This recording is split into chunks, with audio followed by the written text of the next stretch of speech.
Hi everybody, it's Shuba. Welcome back to my channel. Happy Independent Bookstore Day.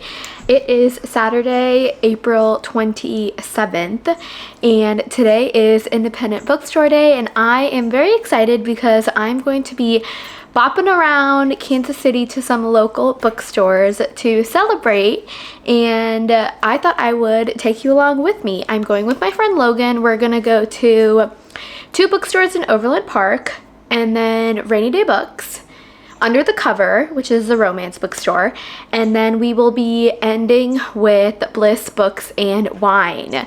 I am very excited because two of the bookstores that we'll be going to I've never been to, so this is going to be a new for us all. If you are celebrating Independent Bookstore, please let me know down in the comments below if you got any books from your local bookstores. Let me know what you got. I am setting myself a limit, one book per bookstore. That's it. I'm only allowed to buy one book at each bookstore. That is what we are going to do today, and I hope you enjoy this video. It'll be fun. After I bop around town, I will come back and I'll give you a book haul of all of the books that I got. In the meantime, I would like to talk about the book that I am currently reading, Funny Story by Emily Henry. I picked this book up on the release day at midnight, actually, so midnight Monday, so Tuesday. Rainy Day Books had a book release party, so my sister and I went, and it was a lot of fun. There were so many people there. I am already 144 pages in, almost halfway. I've been annotating, and I can say that I absolutely am loving this story. This is about our main character. Her name is Daphne. She is a children's librarian in Michigan, in Waning Bay, Michigan. She is engaged to her fiance, Peter.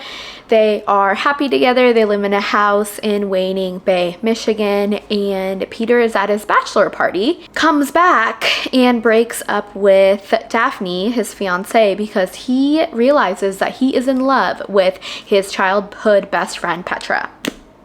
How shitty. Absolutely awful.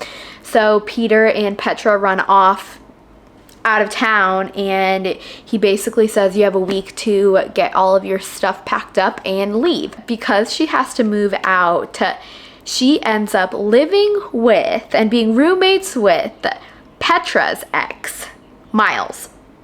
So now both exes live together in the same apartment. So forced proximity, there's fake dating in this story. I am really enjoying it right now. I just got out of finishing Just for the Summer by Abby Jimenez, and I absolutely loved that series. I don't know, I was in like a hungover phase from that series, just constantly thinking about it. So I'm glad that Funny Story came out just in time. I really like all of Emily Henry's main female characters that she writes about. They're endearing. They all have some flaw with them, but I think that makes them really human, and I do appreciate that. And I also really enjoy our main male character. His name is Miles. He and Daphne are very different. Daphne is very put together. She is type A, she is organized, she isn't late to anything. We have Miles, on the other hand, who is quite the opposite. He is a little bit dirty, he's disheveled, chaotic is what Daphne describes Miles as. Chaotic in a good way. He has a beard. He's very much like Nick from New Girl. So far, I'm really liking this story. It's very fast paced. I'm giggling. I'm highlighting things. There's quotes that I really enjoy. There is one page that I just feel like I underlined everything because I just really appreciated what was said. No spoilers, but I have this conversation with my best friend and my sister all the time about how like audiobooks and if they count as reading. And Emily Henry writes, Miles and Daphne are talking to each other. As a kid, I never read for fun. I'm dyslexic, and it took too long is what Miles says.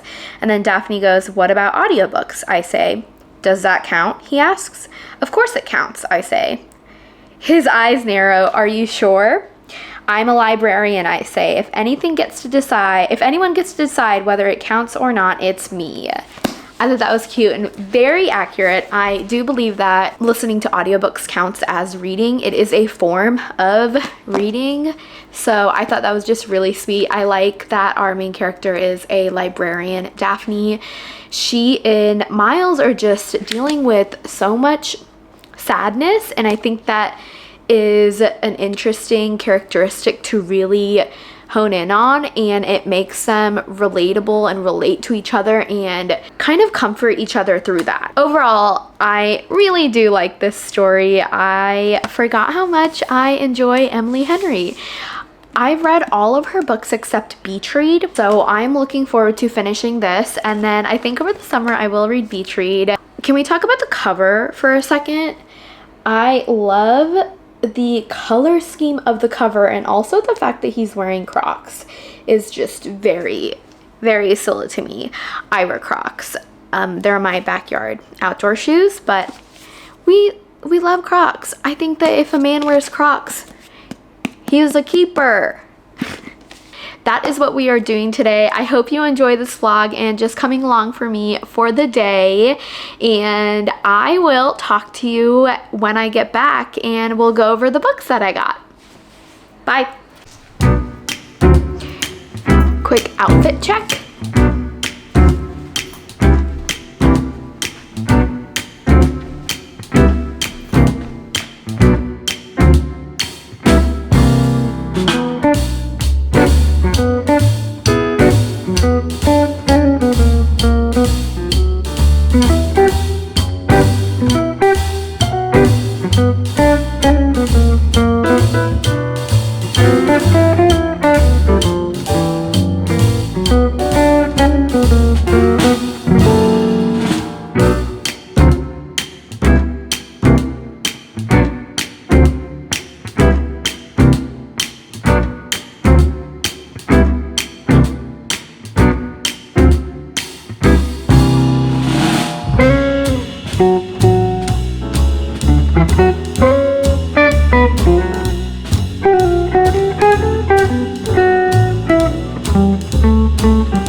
Hello, I am back from Independent Bookstore Day. We went to 5 bookstores. 5 bookstores in Kansas City. It was a lot of fun. We stopped by in between to grab lunch, made sure we were fueled up, but I'm excited to show you the books that I got from each bookstore. Now, I know earlier in this video this morning I had said that I was allowed to get 1 book per bookstore, and that is it. Okay, not bad. I lasted 3 out of 5 bookstores. 3 out of 5 of the bookstores, I purchased only 1 book. I think that's pretty good, but it's kind of a big haul. So I'm just excited to share, and now let's get started. The first bookstore that I went to was Monstera's Books. It is a bookstore and plant shop in Overland Park. I ended up getting 1 book, and it is Beach Read by Emily Henry. Oh, cute. I got some stickers. How sweet. These are so fun. I got Beach Read by Emily Henry. This is the only book by her is that I have not read yet, besides Funny People, which I'm reading right now. So I picked it up just because it was there, and I've heard really good things about it, and this is a book that I wanted to read this summer. Beach Read is about two main characters. Our first character, his name is Augustus. He is a literary fiction author. And then we have January, who is a romance author. They are best-selling authors, but they do clash and butt heads. They do not really like each other. So I think this is going to be a forced proximity and enemies to lovers, because for 3 months during the summer, I believe, or some time period, they end up going to a beach house, and they're living in neighboring beach houses since they both have writer's blocks. And this is going to be just about their 3 months together, and I think they end up either being friends or falling in love. In good Emily Henry fashion, we know that our main characters are going through hardships of their own, and we're going to see that in this writing. I will really enjoy this story. I know that just because I've read all of her other books and I love them all, so I'm excited to read this book this summer. I do love the cover. The next bookstore that Logan and I went to was the Pretty Posy. It is a brand new bookstore. It came out like a few weeks or a month after Monstera's. They are both in Overland Park, and I got a book that I had been seeing a lot on Bookstagram, but didn't really think much of it. I was always like, ooh, the cover is beautiful, and this is a story that sounds interesting. Just from the cover, I would probably read it, especially since I'm getting more into romance and the summer. It is Late Bloomer by Maisie Eddings. Late Bloomers is about a girl named Opal. She ends up winning the lottery, and she is very overwhelmed by the people surrounding her because they're asking her for money, they're asking her for help and support. So she ends up buying a flower farm, and I think the flower farm is named Thistle in Bloom Farm. So she ends up buying the farm and moving into the cabin so she can work on her artistic future and get more creative. But then we have our other main character, who is Pepper, and Pepper believes that she is the rightful owner of this farm, and she is not planning on leaving. She lives there. So I think this is going to be very much enemies to lovers situation, and I can't wait because they're polar opposites. So opposites attract, and can they both live out their dreams and plant roots? The third bookstore that Logan and I went to was Rainy Day Books. I was doing well the first two bookstores. The Hunger of the Gods by John Gwynne. This is the second book in the Blood Sworn trilogy.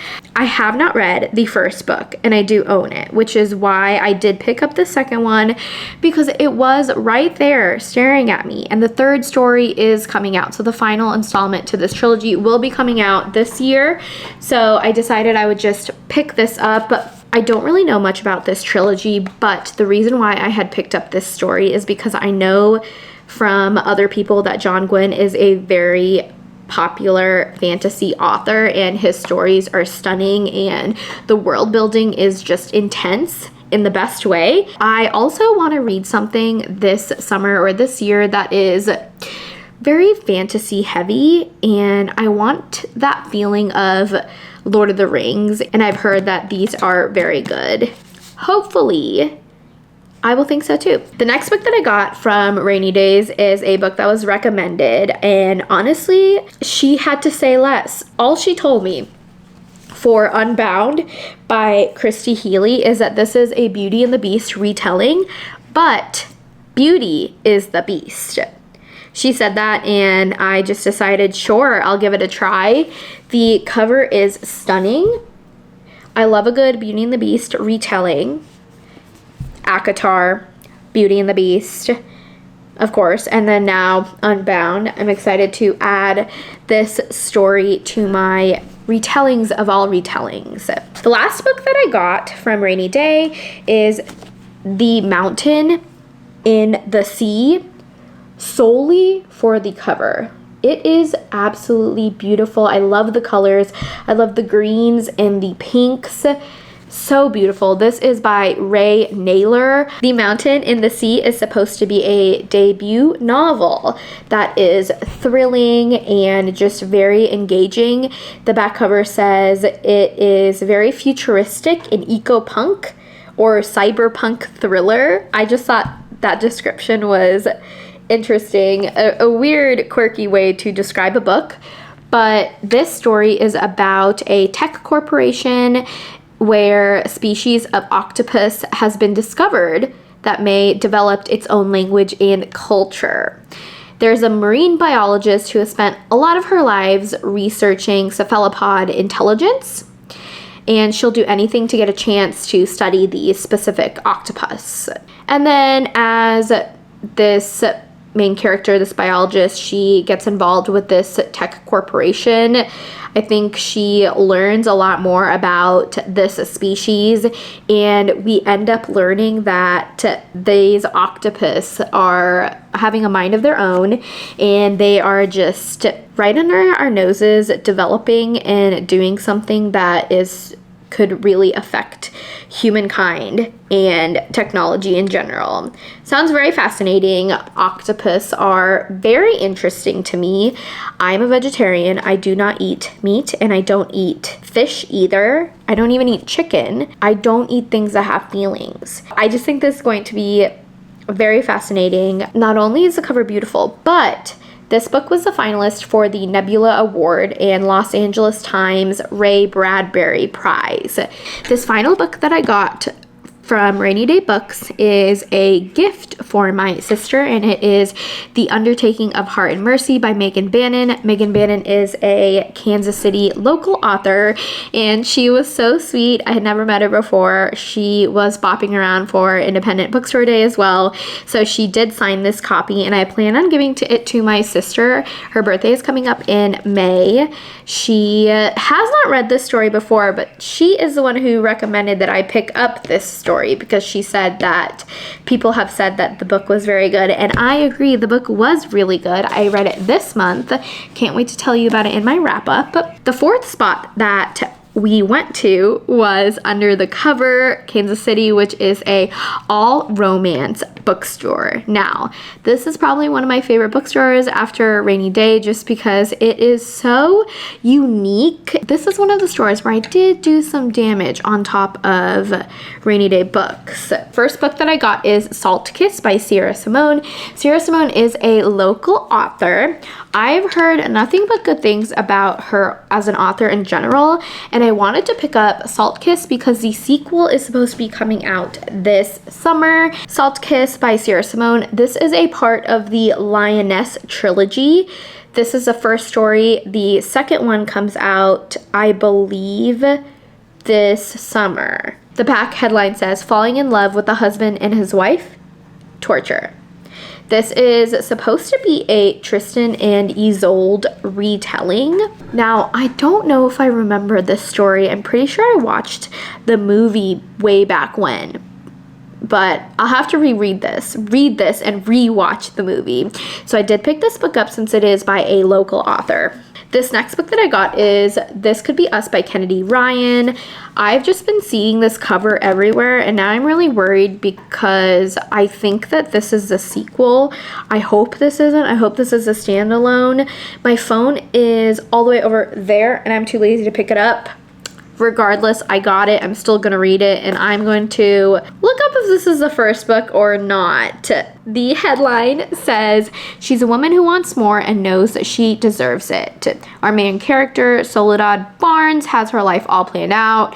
She plans everything. She fixes everything. She takes care of her child. She is just always there and turned on for everyone, but it seems like other than herself. She is a single mom, and she ends up meeting a brilliant single dad named Judah. Judah is the last man that she ever thought that she would fall for, but she can't resist him. So I think this is just a love story about if she is brave enough to take a risk for what could be with Judah. I hope this is the first book.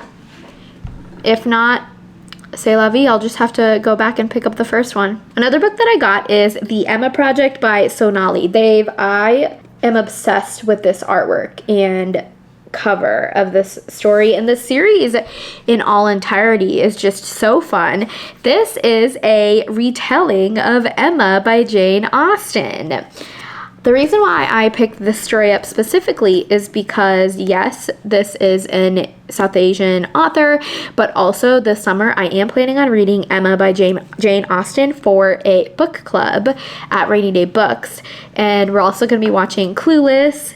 And so then I thought it would be fun to add this to the mix and read this, since this is a retelling, but it's going to be a retelling with South Asian characters, which is going to be very fun. Very excited to read this. I've never read anything by Sonali Dev before, but I've heard good things. I also picked up The Fake Mate by Lana Ferguson. The sole reason of me picking this story up is because I read Bride by Ali Hazelwood, and I've heard that this is not similar, but it is.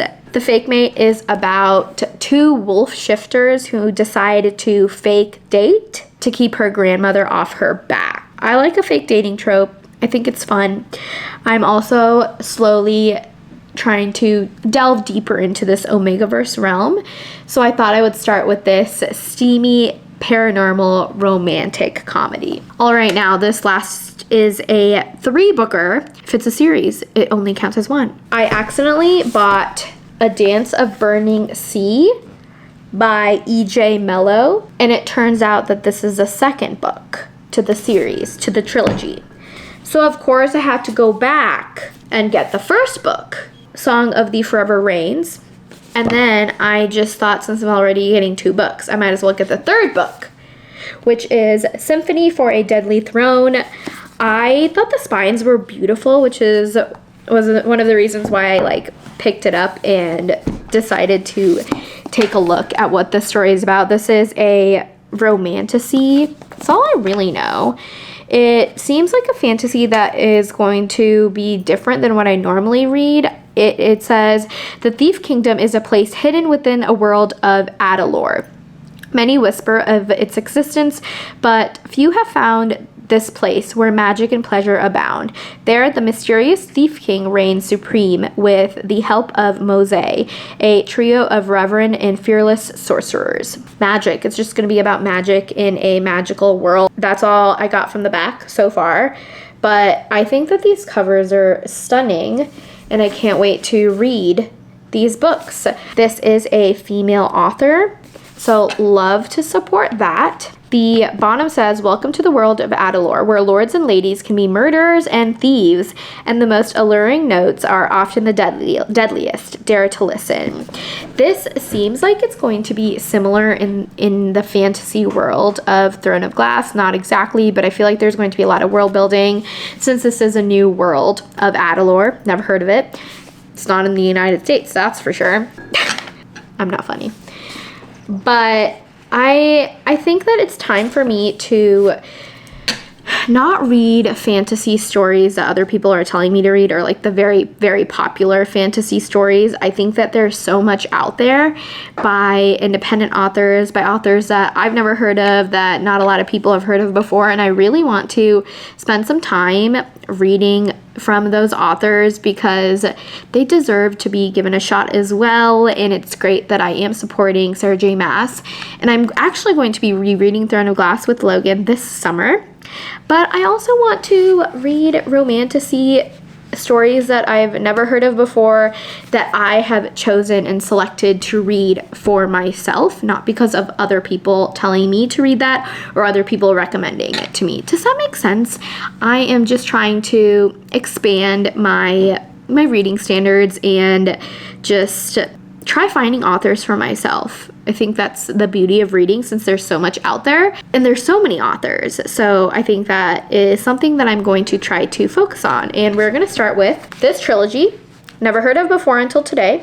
Had never even heard of the author before either. The last bookstore that we went to is Bliss Books and Wine for some nice wine and to check out their books. Bliss Books and Wine is not only a wine shop, but it is a bookstore and it is owned by Black female individuals, and I think that is great. I love that we stopped by. I had never been before, and it was really sweet. They had an event going on where they had a few local authors come in and set up booths, and you could talk to the authors and chat with them. I was lucky enough to chat with my coworker, who is also a YA author. Carrie Beamer wrote Keep What Remains. This is a YA story. I believe this is her first one that she wrote, first or second, but she recommended this one to me because she said I might like it the most. It is more romancy, but it is a YA book, and it says it's 1985, MTV and the big hair are in full force, and 16-year-old Megan is navigating her mediocre life inside the bubble of her overprotective dad created for her. Megan ends up meeting a boy named Jason, who's a charming misfit, and that's when their first love begins. This is a story that I picked up. I've been wanting to read one of her books. She did also just release a new book as well, but just really happy that I got to see her and support her. She did sign it too. Now, those were all really the books that I have to share with you. I know that was a lot. I'm going to drink some coffee, and it's time that I keep reading, and I will give you my next and final update later when I finish the book. Hi everybody, it is the next day. I just wanted to wrap up this vlog and give you my final update and my thoughts on Funny Story. I finished it this morning. I loved it a lot. A 5-star read for me. I expected it to be a 5-star read because it's an Emily Henry book, and I absolutely adored the story. I laughed, I cried, I giggled. I thought that the relationship that Daphne and Miles have is so sweet, and I really enjoyed it, and I liked the ending, how it turned out too. It was very, very sweet. Emily Henry did it again. I just really appreciated that our characters were so different than they normally would be. I had never read a story where our main character is a children's librarian, and I thought that was sweet, and I felt like I could relate to Miles a lot more than Daphne. Even though Miles is considered to be chaotic and a little messy, I felt like I could relate to him because he not only works at a winery. I don't work in a winery, but I love wine. But he is just the type of person who can be friends with anyone and everyone, and we learn a lot about that in this story, and I just feel like I am a very energetic and extroverted individual, and I feel like I am very much in that same position as Miles is, in the fact that he can essentially talk to a wall. And so I really related to him in that sense, and I really liked him a lot more than I thought I would. Normally I enjoy female characters, our main female characters, more than I do our main male characters, but in this story I think I liked Miles more. I still liked Daphne, don't get me wrong, but I really enjoyed Miles. After reading Abby Jimenez's books, the Part of Your World series, and reading from both the female character and the main male character point of views, I wish that Emily Henry would add in our male character perspectives, because I would have loved to hear more of his thoughts with all the situation that our main characters are put in. I just wish that we would have read from him. I think I would have really liked that. Overall, I really enjoyed the story. I appreciate that there is no miscommunication trope. They are just two characters who are friends who decide to fake date, and they're very open with their communication, and they tell each other how they're feeling, especially when they're roommates. I think that's really important when you're around each other a lot, and I really appreciated that because I thought that was just not overdone. But I personally have read a few books in the past recently where miscommunication was a big trope, and I really appreciate that this was different. Something else I also liked about this story is that a lot of their issues were very adult, and it felt very real. I understand that the whole concept of my fiance breaking up with me to fall in love and get engaged to his best friend is not something that would likely happen. I mean, it possibly could, but the odds are not that high, I feel like, because we have that as a storyline. A lot of everything else that happened in the plot with the story was very real. So I did like that aspect of it because it seemed like the characters were real, the story was real, their relationship, their affection towards each other was real, is real. So even though that how we start with the story might not be as real or seem it, the rest of the story progressed in a way that felt like an adult real life experience, and I really did like that. Something else that I really appreciated was that each chapter is a specific time period, and we're getting closer to her readathon, Daphne's readathon that she is hosting and planning at the library. So I thought that was really sweet. And the day of the readathon is August 18th, which is my birthday. It was just a lovely story, and I am so glad that I read it. I read it very quickly. It was very easy to read, and I couldn't put it down. So thoroughly enjoyed it. That's all I'm gonna say. I hope you did get a chance to read this story, and let me know in the comments down below if you do read it and if you did get a chance, because I would love to know. Until next time, I will talk to you in another video. Bye!